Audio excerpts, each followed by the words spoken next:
Assalamualaikum warahmatullahi wabarakatuh. Alhamdulillahilladzi an'ama alaina binikmatil imani wal islam. Wassalatu wassalamu ala ashrafil anbiya'i wal mursalin wa ala alihi wa sahbihi ajma'in. La hawla wa la quwwata illa billahil aliyyil azim. Amma ba'd. Kaum muslimin, para pemirsa TV One yang saya hormati, di antara kebahagiaan rumah tangga adalah punya anak. Sebab anak ini amanat dari Allah. Rata-rata setiap rumah tangga ingin punya momongan, ingin punya anak. Anak adalah darah daging. Darah dan daging tidak akan mungkin berpisah. Oleh sebab itu, tidak ada yang namanya mantan anak kandung. Kalau mantan istri, banyak. Mantan suami juga banyak. Tapi kalau mantan anak kandung, tiada. Tidak ada.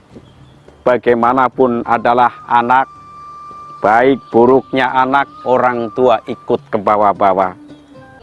Rasulullah Shallallahu Alaihi Wasallam bersabda, "Akrimu auladakum wahasinu asma'ahum." Muliakanlah anak-anak kalian.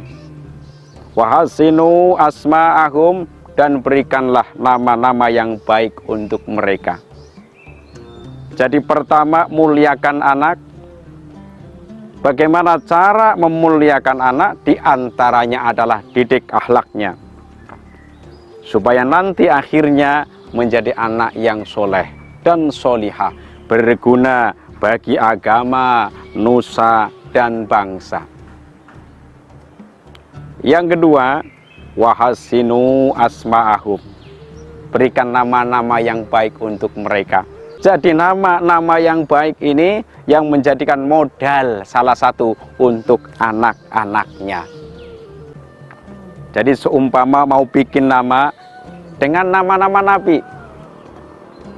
Contohnya Idris, Yunus, Muhammad.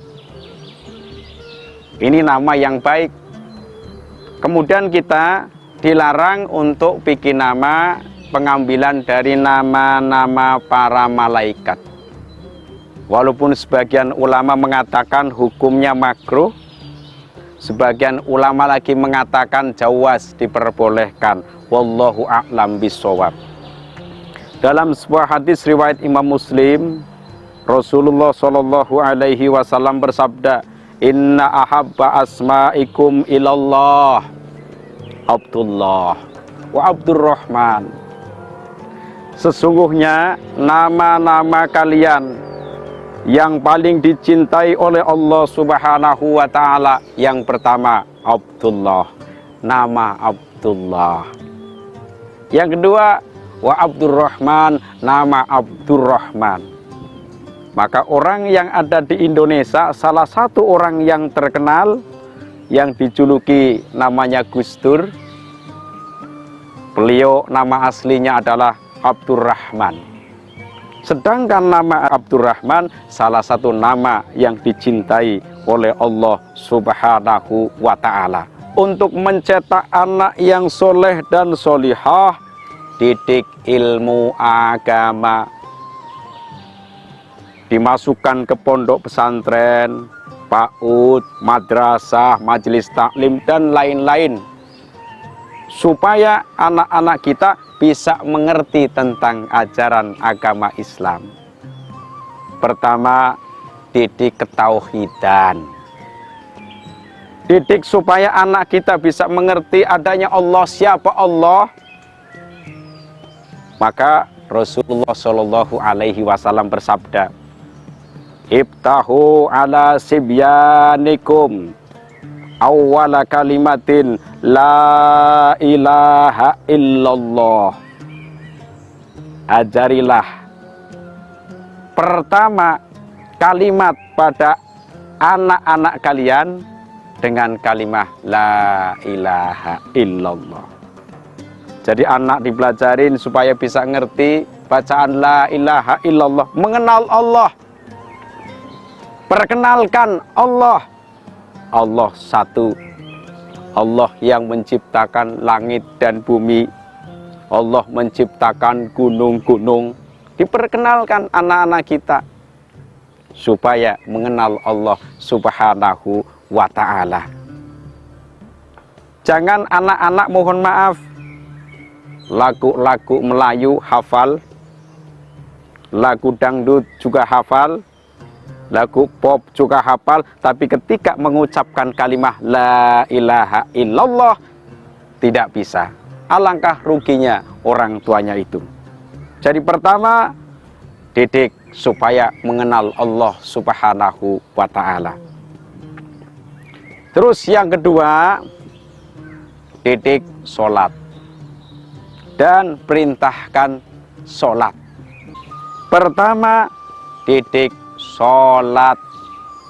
Dalam sebuah hadis riwayat Imam Turmudi dan yang lain, Rasulullah Shallallahu Alaihi Wasallam bersabda, "Alimus sobiyya sholata li sab'i sinin."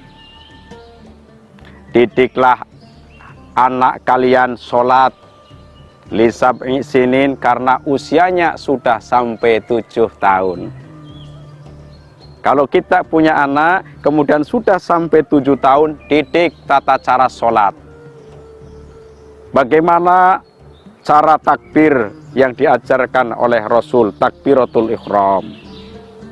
Bagaimana cara ruku, bagaimana cara i'tidal, bagaimana cara sujud, bagaimana cara duduk di antara 2 sujud, bagaimana cara tahiyat awal, bagaimana cara tahiyat akhir, dan salam yang pertama, yang kedua. Ini perlu dididik anak-anak supaya mereka bisa menjalankan sholat dengan sebenar-benarnya. Dan apabila orang tua tidak mampu mendidik, pertama karena tidak mengerti hal-hal keagamaan, yang kedua dikarenakan kesibukan orang tuanya, maka titipkanlah di madrasah, para asatid dan asatidah, di pondok pesantren, para kiai dan punyainya, titipkan supaya nanti akhirnya anak-anak bisa melaksanakan sholat dengan apa yang telah diajarkan oleh Rasulullah Shallallahu Alaihi Wasallam.